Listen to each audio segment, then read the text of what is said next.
So happy birthday to me.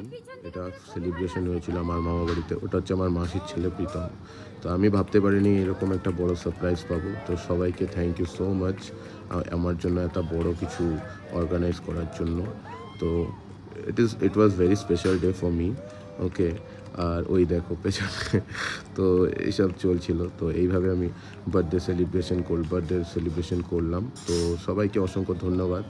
ছেলে বড় হা করে নিল তো তারপর এটা দেখানো হলো না, কারণ পুরো অবস্থা খারাপ ছিল। তো পরের দিন সকালে গিয়ে দেখলাম সবাই উঠে বসে আড্ডা মারছে। তো তারপরে দেখলাম আমার ব্লগ দেখছে, তো খুব ভালো লাগলো। এরকম একটা এক্সপিরিয়েন্স হলে বেশ খুবই ভালো হয়। তারপরে মায়ের আশীর্বাদ নিয়ে তো আমি বার্থডেতে আমি এই আউটফিটটি লাগিয়েছিলাম, কেমন লাগছে সবাই বলো। তারপরে একটু পূজা দিতে চলে গেছিলাম, একটু সন্দেশ নিয়ে চলে এলাম। অ্যাকচুয়ালি আসামে এটা হচ্ছে আমার ভাইয়ের পক্ষীরাজ। তো খুব সুন্দর বাইক ভাই। আমি যদি নেক্সট টাইম বাইক নেবো তো রয়্যাল এনফিল্ড নেবো। তো পুজোর জন্য অপেক্ষা করছিলাম, তো পুরোহিত মশাই ছিল না। তো আমি আমার ভাইকে নিয়ে চলে গেছিলাম, দ্য হ্যান্ডসাম গায়ে। তারপরে মন্দিরে আস্তে আস্তে প্রবেশ করলাম। মন্দিরে গিয়ে তো কেউ ছিল না বলে আমাকেই পুজো করতে হলো। আমি এর আগেও করেছি। তো মেন কথা হচ্ছে ঠাকুরের আশীর্বাদ নেওয়া, সবাই ভালো থাকো আর সুস্থ থাকার জন্য।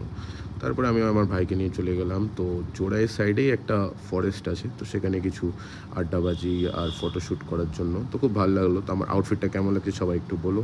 আমি নর্মাল কুর্তার সাথে একটা নর্মাল জিন্স পরেছিলাম সেদিন। তো তারপরে সবাই বললো যে একটু আইসক্রিম খাবে, তাই একটু আইসক্রিম নিয়ে নিলাম। তো এটা হচ্ছে জোড়াইয়ের খুব কাছে একটা বলতে পারো যে আসাম বর্ডারের। তারপরে দেখলাম রেলগেটের ওপর। চলো গাইস, তো দেখা হচ্ছে নাইটে।